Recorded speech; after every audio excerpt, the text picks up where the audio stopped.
substansi genetik. Kalau di pertemuan pertama kita sudah membahas tentang kromosom dan gen, kemudian di pertemuan kedua kita sudah membahas DNA, RNA, dan kodon atau kode genetik. Maka di pertemuan ketiga atau pertemuan terakhir ini Ibu akan membahas mengenai sintesis protein. Nah, apa itu sintesis? Kata sintesis itu berasal dari kata membuat. Jadi kalau kamu bilang sintesis berarti kamu akan membuat sesuatu. Nah, berarti kalau di sini sintesis protein berarti kamu akan membuat protein. Nah, dalam tubuh kita itu protein itu dibuat, ya. Jadi kalau kamu makan protein, kalau di kelas 2 kamu belajar sistem pencernaan, kalau kamu makan telur, telur itu mengandung protein, kemudian protein itu akan dicerna menjadi asam amino, kemudian asam amino itu masuk ke dalam darah, diedarkan ke dalam sel-sel. Nah, di dalam sel-sel itu nanti dia akan dirangkai lagi menjadi protein. Nah, bagaimana cara merangkainya menjadi protein? Nah, inilah yang akan kita bahas. Nah, tahapan dari sintesis protein itu ada 2 tahapannya, ya.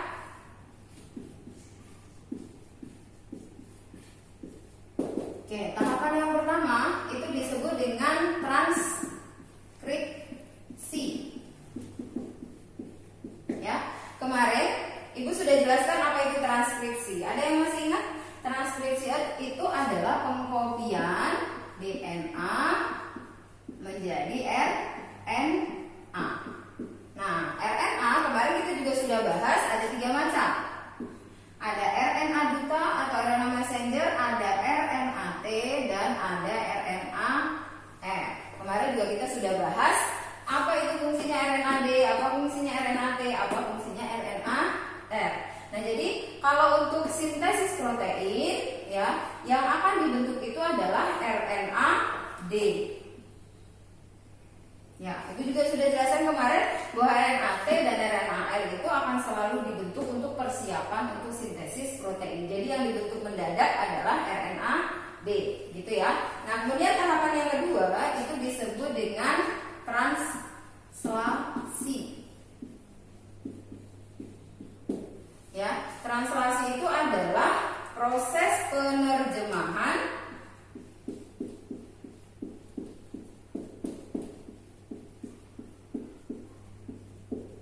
ya RNA-D atau kodon menjadi rangkaian asam amino.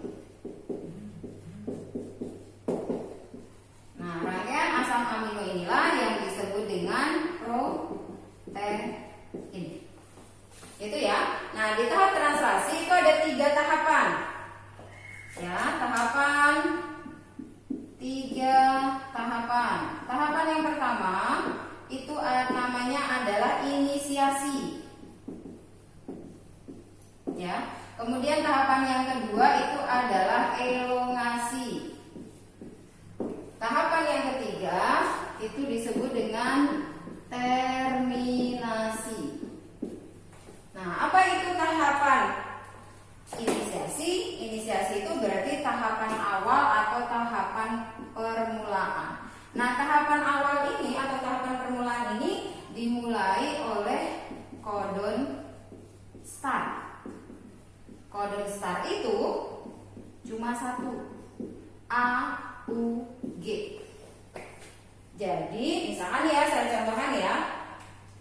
Kalau misalkan di sini ada banyak rantai basa nitrogen, ya, ada segala macamnya. Tiba-tiba ada AUG di sini, di tengah-tengah. Maka mulainya sintesis protein itu dia akan mulai dari sini.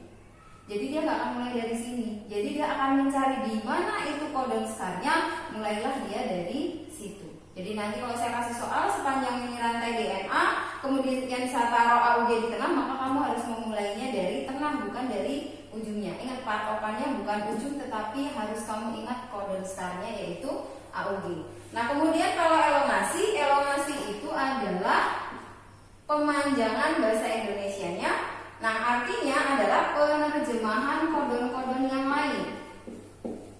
Penerjemahan kodon-kodon yang lain menjadi rangkaian asam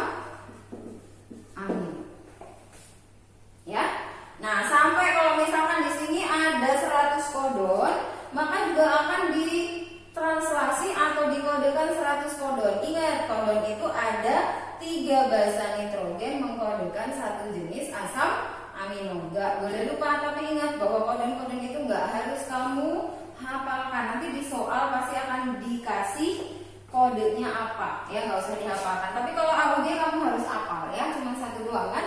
Kemudian terminasi itu artinya dia berhenti atau artinya terbacanya kodon stop. Ya, nah kodon stop itu ada 3 yang harus kamu ingat. Uak, uak, uga. Ya, kayak orang hutan nih ya. Jadi UAA, UAG, UGA. Kalau misalkan sesudah ini sepanjang ini rantainya bla bla bla bla bla bla. Kemudian di sini kamu ada salah satunya dari itu ya, UAG. Maka di sini walaupun di sini masih ada rantainya lagi nih, panjang sampai ke bawah, maka di sini kamu harus stop. Ya, jadi di sini start, di sini stop. Sepanjang inilah protein nanti yang akan terbentuk. Ya, jadi dia nggak peduli sepanjang apapun rantai DNA-nya, ya. Kalau dia ada kodon start, AUG, dia akan mulai sintesis protein. Ada kodon stop, maka dia akan berhenti di situ. Ya, jadi tidak selalu sepanjang rantai DNA. Nah, ini adalah teorinya. Nah, sekarang Ibu akan kasih contoh soalnya. Ingat, nanti akan Ibu kasih contoh soalnya di e-learning. Jadi kamu harus perhatikan benar-benar contoh soalnya, ya. Oke, di sini akan Ibu kasih rantai sense-nya. Ingat kemarin kita sudah bahas kalau rantai sense itu dari berapa ke berapa yo? Dari 5 ke 3. Kenapa disebut 5 dan disebut 3? Sudah ada catatannya. Oke ya, Ibu kasih dulu ya rantai sense-nya. Jadi ada TAC, kemudian ada CAG, kemudian ada TTA, ini nggak boleh sama, CGC, CGC, kemudian ACA, terus GCT, yang terakhir adalah ATT. Nah, ini contohnya ya. Dimisalkan yang kita ketahui adalah rantai sense. Ingat, kalau diketahui rantai sense, maka kamu harus bikin dulu rantai antisense-nya. Ya, bikin rantai antisense-nya. Berarti lawannya 3 ke 5, kemudian kamu pasangkan antisense. Ingat, pasangannya A apa? Ingat, ATGC, jangan lupa ya. Jadi pasangannya T adalah A, pasangannya A adalah U, pasangannya C adalah G. Ya, AUG. Oke, ada yang salah nggak? Ayo, ada yang salah nggak? Ada yang salah. Ingat, ini dia masih rantai DNA. Kalau rantai DNA nggak boleh ada urasil. Di sini harus ada T. Gitu ya. Kalau ini pembelajaran langsung, Ibu bisa ngomong kayak gitu ya. Anggap aja nih saya sedang ngajarin kamu secara langsung. Oke, berarti ada TAC, berarti ATG. Kalau CAG berarti GTC. Ini apa? AAT. Kemudian ini GCG. Kemudian TGT. Selanjutnya CGA. Terakhir TAA. Oke, ini adalah rantai antisennya. Ingat, sen itu sebagai template atau sebagai kopian untuk membentuk RNA D. Nah, bikin RNA D-nya. Ya. RNA D. Oke. Nah, ingat kalau di RNA pasangannya bukan lagi ATGC. Nah, pasangannya jadi AUGC. Kita lihat ya, A pasangannya apa? U, A, G.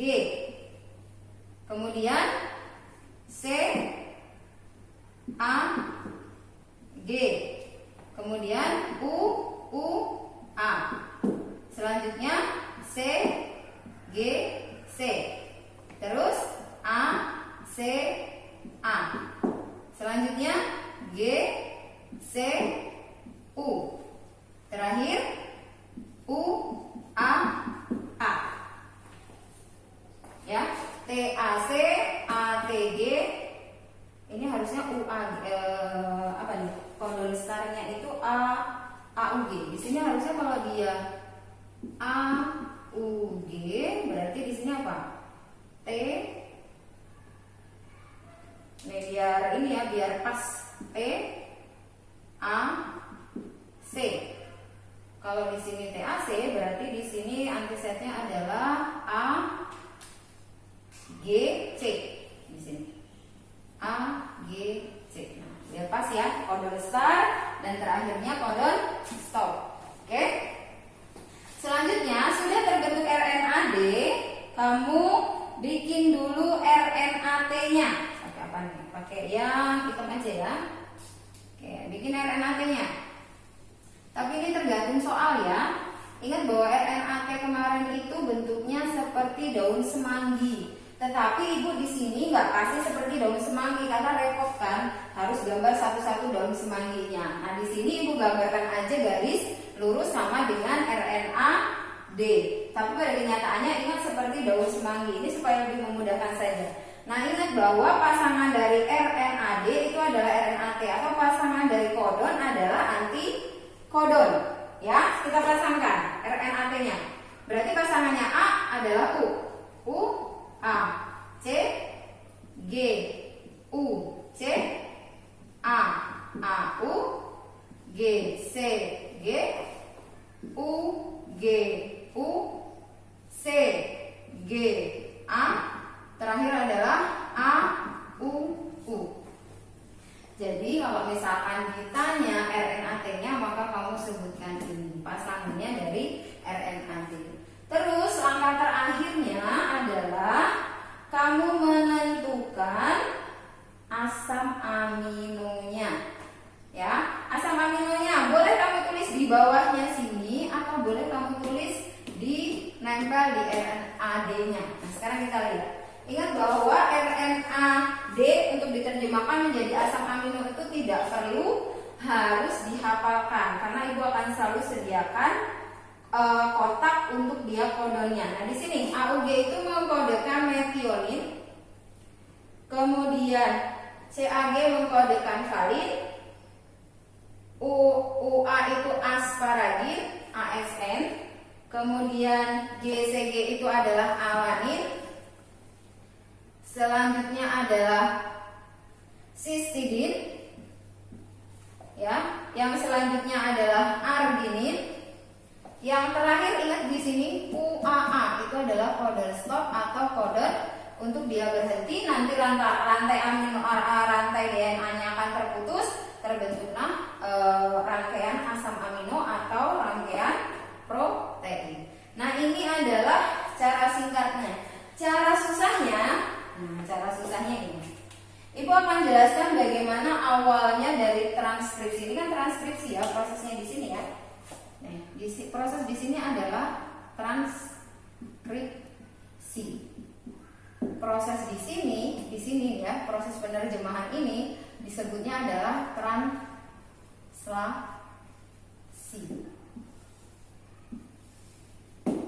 Nah, sekarang ibu mau gambarkan sel. Nah, kalau kita kembali lagi ke pelajaran kelas 2 ya, tentang sel, bahwa di dalam sel itu ada inti sel. Ini ada inti sel.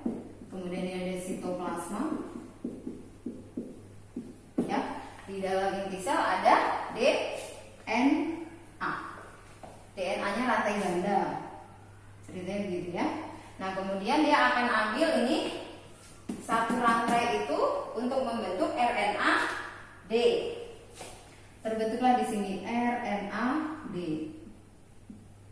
Nah, jadi kalau ditanya tahapannya sintesis protein, translasi ini terjadinya di dalam inti sel. Kemudian RNAD akan keluar dari inti sel menuju sitoplasma. Kemudian di sini ada organel yang namanya ribosom. Ingat, di dalam ribosom ada yang namanya RNA-F. Jadi salah satu komponen dari ribosom adalah RNA-F. Nah, sekarang Ibu akan ceritakan bagaimana prosesnya, apa yang terjadi di dalam RNA-F, gitu ya. Kita lihat di sini. Ini hanya penggambaran saja. Nanti kalau misalkan di soal, Ibu nggak akan kasih kamu suruh menggambarkan ini. Tapi biasanya Ibu akan suruh kamu untuk bagaimana tahapan sintesis protein. Berarti dimulai dari transkripsi. Transkripsi itu DNA menghasilkan RNA-D. RNA-D keluar dari inti sel menuju sitoplasma. Kemudian dia akan bergabung dengan ribosom. Di ribosom terjadilah proses yang namanya sintesis protein atau yang disebut dengan translasi. Jadi seperti ini kita gambarkan ribosomnya. Gampangnya kita ambil bulatan aja ya. Oke, bulatan seperti ini. Nah, ini ribosomnya. Kemudian RNA-D-nya itu di tengah sini. Kemudian kita gambarkan di sini, misalkan ini adalah AUG yang diterjemahkan pertama ya. Kemudian ini gambarnya adalah ini sitoplasma, ya. Nah, di dalam sitoplasma si AUG ini memanggil RNA-T atau anti kodon. Dia akan memanggil UAC. Maka UAC akan datang. Dan sini, nah ini adalah UAC. Jadi dia, kita sederhanakan bentuknya semanggi ya. Oke. Nah, ini adalah UAC. Terus kita baca lagi yang kedua apa? CAG. CAG. Nah, CAG itu akan memanggil siapa? Memanggil GUC. Maka si RNA-T bawa GUC. GUC. Kemudian di dalam ribosom ini, tulis ya, biar kamu nggak lupa. Di dalam ribosom ini ada enzim untuk menyatukan antara asam amino yang dibawa. Ini kan asam aminonya metionin, ini asam aminonya valin, met dan val. Dia akan satukan, namanya ikatan peptida. Nah, ada enzim untuk menyatukan ikatan ini. Nah, ini kalau sudah nempel begini, berarti antara metionin dan valin kan udah nempel. Kamu bayangkan ini nanti lepas ininya aja, tapi ininya enggak. Kebayang nggak? Moga-moga kamu kebayang. Nanti kalau nggak kebayang, lihat video yang ada di YouTube yang menggambarkan sintesis protein seperti ini. Ini kebayang, ini mental. Nanti ini akan bergeser ke arah sini. Kemudian nanti akan tertulis lagi nih di sini UUA. Nanti akan sama terjadi. Jadi nanti selanjutnya akan terbentuk seperti ini. Nah, kalau ada 100 kodon, ya berarti ada 100 asam amino. Kalau ada 200, ya 200 asam amino. Seperti itu sampai ketemu dengan kodon stop. Ya. Nah, sampai di sini semoga kamu paham. Kalau kamu nggak paham, boleh chat Ibu atau boleh datang langsung ke sekolah untuk Ibu jelaskan secara langsung seperti ini. Ya, karena memang kita pembelajarannya terbatas. Semoga kamu paham. Ibu akhiri. Assalamualaikum warahmatullahi wabarakatuh.